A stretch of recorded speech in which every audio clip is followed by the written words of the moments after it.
فاعوذ بالله من الشيطان الرجيم بسم الله الرحمن الرحيم ما كان محمد أبا أحد من رجالكم ولكن رسول الله وخاتم النبيين صدق الله العظيم.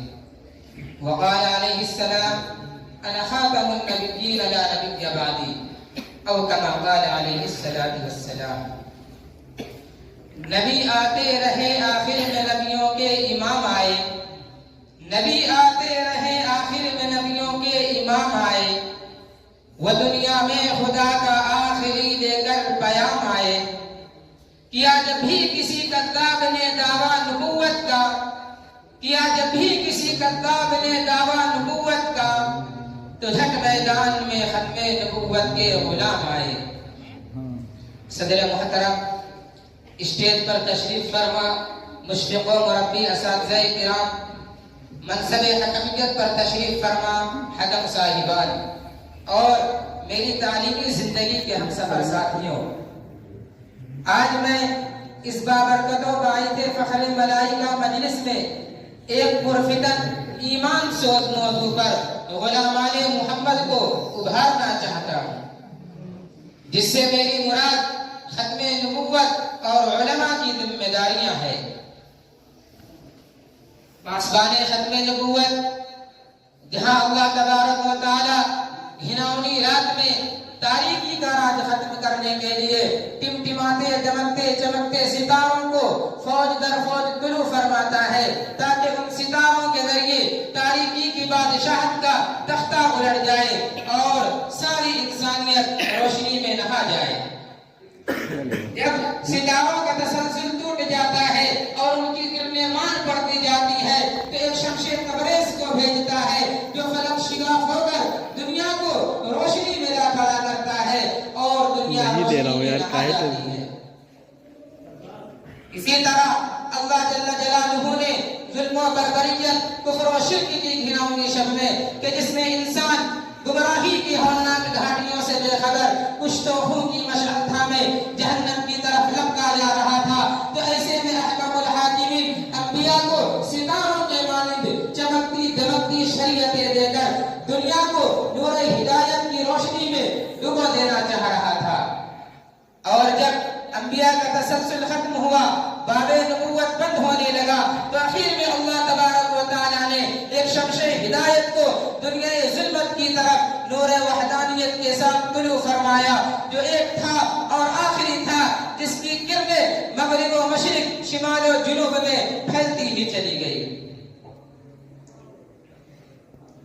محافظان ختم نبوت، جہاں اس در یتیم کے ساتھ قرآن کا تائیدی پیغام ما كان محمد ابا احد من رجالكم ولكن رسول الله وخاتم النبيين پرزور انداز میں مدعیان ختم نبوت کی فریب دے دھجیاں اڑا رہا تھا، تو دوسری طرف خاتم النبیین کا واضح اعلان انا خاتم النبیین لا نبی بعدی ان دجالوں کی خود ساختہ نبوت کو چھلنی چھلنی کر رہا تھا. تو وہیں وما ارسلناک الا کافۃ للناس بشیرا ونذیرا کا پیغام اس بات کا اعلان کرتا ہے کہ اس شمس نبوت کو کسی خطہ، کسی ملک، کسی علاقے کو منور کرنے کے لیے نہیں بھیجا گیا ہے، بلکہ یہ نور نبوت کی آخری کرن ہے جو سارے عالم کو شب ظلمت سے صبح توحید بخشنے آیا ہے. ہدایان ختم نبوت ان تمام براہین و دلائل سے اندھا ہو کر، نفس پرستی میں گم ہو کر، جو خاتم النبیین کی منصب نبوت کی طرف قدم درازی کرے گا، تو علماء کی ذمہ داری ہے کہ نا نبی جوادی کے فولادی درے سے اس کے قدم اکھاڑ دے.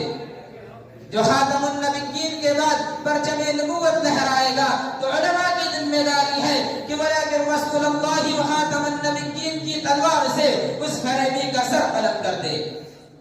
جو خاتم النبیین کے بعد ختم نبوت پر ڈاکہ زنی کرے گا، تو علماء کی ذمہ داری ہے کہ اس رہزن ختم نبوت کو سیسلون سعیرہ کا اعلان کر کے جہنم رسید کرے. جو خاتم النبیین کے بعد مہر نبوت پر دست درازی کرے گا، تو علماء کی ذمہ داری ہے کہ انا خاتم النبیین لا نبی بعدی کے تیروں سے اس لعنت اللہ علیہ کو چھلنی چھلنی کر دے.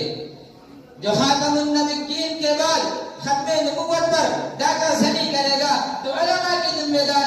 کہ شمشیر دلائل تھام کر سارے عالم میں کوہرام مچا دے۔ سامعین دی وقار، ختم نبوت کا مسئلہ کوئی معمولی مسئلہ نہیں ہے۔ آپ اس بات سے اندازہ لگائیے کہ میرے آقا علیہ السلام کی ساری زندگی میں اعلان نبوت سے وصال تک جتنے غزوات میں صحابہ شہید ہوئے ہیں، جتنے جنگوں میں صحابہ شہید ہوئے ہیں، ان سب کی کل تعداد 259 ہے۔ مگر اس طرف بھی دیکھیے نا کہ سیدنا ابو بکر صدیق رضی اللہ تعالی عنہ کا دور خلافت ہے، یمامہ کا میدان ہے، 100-200 نہیں، 300-400 نہیں، بلکہ 1200 شہداء کی لاشیں تڑپ رہی ہے۔ کسی کا سر تن سے جدا ہے، کسی کا بازو کٹا ہوا ہے، کسی کا جسم ٹکڑوں میں بٹا ہوا ہے۔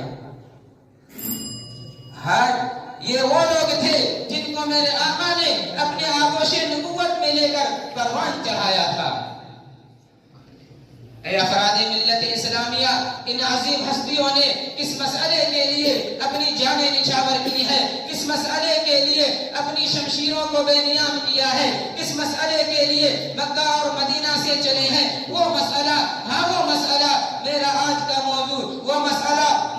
ختم نبوت کا تھا، جس کے لیے صحابہ کرام مکہ اور مدینہ سے نکل کر یمامہ کے میدان میں پہنچے ہیں اور جام شہادت نوش کر کے رہتی دنیا کو یہ پیغام دیا ہے کہ جب تک جس میں جان رہے تیرا یہ ایمان رہے، کہ جب تک جس میں جان رہے تیرا یہ ایمان رہے، سدا رہے یہ تجھ کو یاد، ختم نبوت زندہ باد۔ وآخر دعوانا